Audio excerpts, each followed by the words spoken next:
Hello friends, welcome to GRD classes. I am your teacher Vishali Kaur.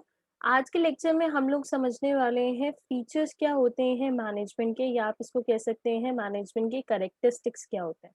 जैसे कि आपको पता है हर एक ह्यूमन का अपना एक करेक्टर होता है। किसी को कोई एक्सपर्ट होता है आर्ट में, कोई एक्सपर्ट होता है टीचिंग में।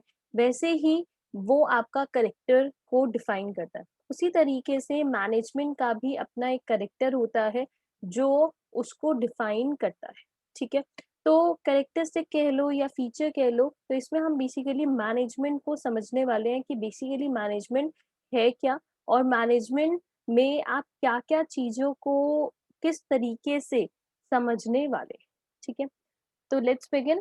फर्स्ट आपका मैनेजमेंट का होता है कि मैनेजमेंट जो है वो आपका गोल ओरिएंटेड प्रोसेस होता है। मैनेजमेंट आपका गोल ओरिएंटेड प्रोसेस का मतलब है कि ये हमेशा सबसे पहले एक गोल को, एक एम को सेट करता है जिसको ऑर्गेनाइजेशन को अचीव करना होता है।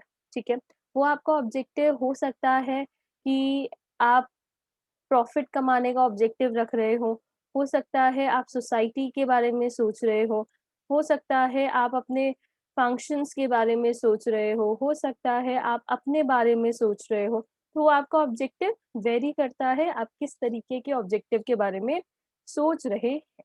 ठीक है जी। सेकंड आपका स्टेप होता है कि मैनेजमेंट इज अ पर्विसिव। पर्विसिव का मतलब होता है हर जगह मौजूद होना। ठीक है, पर्विसिव का मतलब होता है everywhere.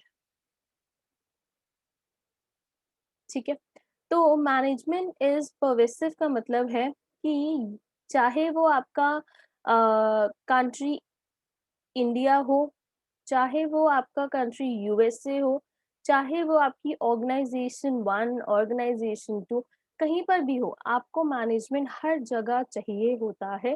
Without management it's very difficult to arrange और to have any objective to be achieved.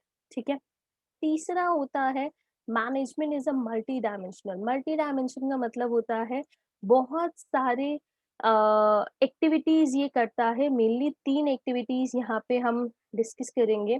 Management of work. Management of work का मतलब है जब आप काम कर रहे होते हैं या आप जो काम करने वाले होते हैं उसके ऊपर मैनेजमेंट की जरूरत होती है। फॉर एग्जाम्पल, आपने कहा कि आपको टारगेट दे दिया कि आपको पर डे 10 यूनिट्स रिड्यूस करने हैं।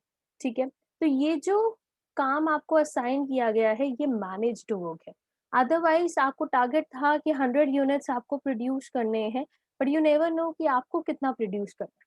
ठीक है, तो मैनेजमेंट ऑफ वर्क का मतलब है काम को इस तरीके से अरेंज करा जाए ताकि हर एक इंडिविजुअल, हर एक मटेरियल इफेक्टिवली यूज हो पाए। ठीक है, next is management of people. तो लोगों को मैनेज करना एक बहुत ही कला वाली बात होती है, एक बहुत ही इम्पोर्टेंट टास्क होता है फॉर अ मैनेजर, क्योंकि ह्यूमन नेचर कभी भी कांस्टेंट नहीं होता। हर एक ह्यूमन एक दूसरे से बहुत वेरी होता है, हर एक के अपने ऑब्जेक्टिव होते हैं टू अचीव। तो ह्यूमन को मैनेज करना बहुत ज़रूरी है, क्योंकि ह्यूमन का जो नीड है हो सकता है वो आपका साइकोलॉजिकल नीड हो, कि आपको सेटिस्फेक्शन चाहिए बाय नेम फेम, हो सकता है आप सैलरी से खुश हो जाए। तो हर एक ह्यूमन अलग है, हर एक की अपनी एक मेंटालिटी है। ठीक है, next is management of operation. Management of operation का मतलब है जिस भी काम को आप कर रहे हैं उसके लिए जो भी रॉ मटेरियल आप यूज करने वाले हैं, दिस इज ऑपरेशन मतलब रॉ मटेरियल। तो जो भी आप रॉ मटेरियल यूज करने वाले हैं, उन रॉ मटेरियल की जब हम बात करते हैं, उनको अरेंज हम जब करते हैं, that is management of operation.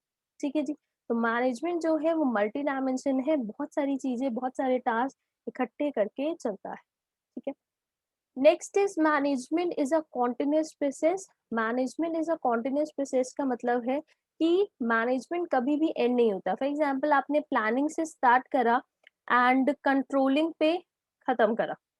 ठीक है, बट आप ये मत समझिए कि आपका कंट्रोलिंग हो गया, आपने कंट्रोल कर लिया तो आपका स्टेप खत्म। नहीं, फिर से आपकी प्लानिंग स्टार्ट हो जाती है। ठीक है, तो आपके जो स्टेप्स होते हैं हो सकता है प्लानिंग से स्टार्ट ना होके कंट्रोलिंग से स्टार्ट हो। तो ये कॉन्टिन्यूअस प्रोसेस है, एक फंक्शन के बाद दूसरा फंक्शन, दूसरे के बाद तीसरा, चलता रहता है, ठीक है? क्योंकि आपके जो गोल्स हैं वो कभी भी कांस्टेंट नहीं होते, एक गोल खत्म होता है तो दूसरा पहले ही अरेंज कर लिया जाता है। Next, management is a group activity. Management is a group activity का मतलब है कि मैनेजमेंट जो है वो इकट्ठे काम करने वाला आपको प्रवोक करता है कि आप इकट्ठे काम करो, ठीक है? क्यों कहा जाता है? क्योंकि जब आप इकट्ठे काम करते हैं तो आपका जो टारगेट होता है वो बहुत ही आसानी से अचीव हो जाता है और बहुत जल्दी विदाउट एनी एरर कंप्लीट हो जाता है। तो ये कहता है कि चाहे आप प्रोडक्शन प्रोसेस में हो, चाहे आप सेल्स प्रोसेस में हो, चाहे फाइनेंस में हो, तो आप सारे ही डिपार्टमेंट को इकट्ठे काम करना है, इसको इसकी हेल्प करनी है, इसको इसकी हेल्प करनी है and so on so fourth, ठीक है? Okay. Management is a dynamic function. Management is a dynamic function का मतलब होता है, डायनेमिक मतलब एवर चेंजिंग, ठीक है? जो हमेशा चेंज होता रहे, ठीक है? जैसा आपका एनवायरनमेंट होता है वैसा जो चेंज हो जाए वो डायनामिक होता है, ठीक है? मैनेजमेंट का जो गोल है, ऑब्जेक्टिव है, वो एनवायरनमेंट के अकॉर्डिंग चेंज होता रहता है, कभी भी कांस्टेंट नहीं रहता। क्यों? क्योंकि हो सकता है फॉर एग्जांपल आज आपको रिक्वायरमेंट है मास्क की, तो कल हो सकता है आपको रिक्वायरमेंट हो परफ्यूम की, ठीक है? तो इट वेरी, ठीक है? आपकी जो डिमांड है, आपकी जो ऑब्जेक्टिव है वो अजीब अलग हो सकते हैं, डिफरेंट हो सकते हैं, ठीक है? Next is intangible. इंटैंजिबल का मतलब है जिसको आप टच नहीं कर सकते बट यू कैन फील। अगर आपको दिख रहा है चीजें मेंटेन है, बैलेंस्ड है, ऑब्जेक्टिव अचीव हो रहा है, स्टाफ के बीच में कोऑर्डिनेशन है, तो इट मीन मैनेजमेंट एग्जिस्ट कर रहा है। मैनेजमेंट आपको आपको फील हो रहा है बट आप उसको टच नहीं कर पा रहे, आपको दिख रहा है चीजें मैनेज है, चीजें जो है वो अपने टारगेट को अचीव कर पा रही है, प्रॉफिट अर्न कर रहा है ऑर्गेनाइजेशन, बट आप उसको टच नहीं कर पा रहे, ठीक है? तो मैनेजमेंट इनटैंजिबल प्रोसेस होता है जिसको आप सिर्फ फील कर सकते हैं बट आप उसको कभी भी अचीव नहीं फेल्ट कर सकते हैं बट फिजिकली आप उसको टच नहीं कर सकते, ठीक है? आई होप कि आपको ये जो ऑब्जेक्टिव्स हैं, ये जो फंक्शंस हैं, फीचर्स हैं, सारी चीज़ें आपको इकट्ठे समझ में आ रही है। ये फीचर्स बहुत इम्पोर्टेंट है, बहुत ध्यान से आप इन चीज़ों को समझें, ठीक है? ताकि आने वाले जो टॉपिक्स हैं, उनमें आपको कोई भी प्रॉब्लम ना आए, ठीक है? Thank you very much.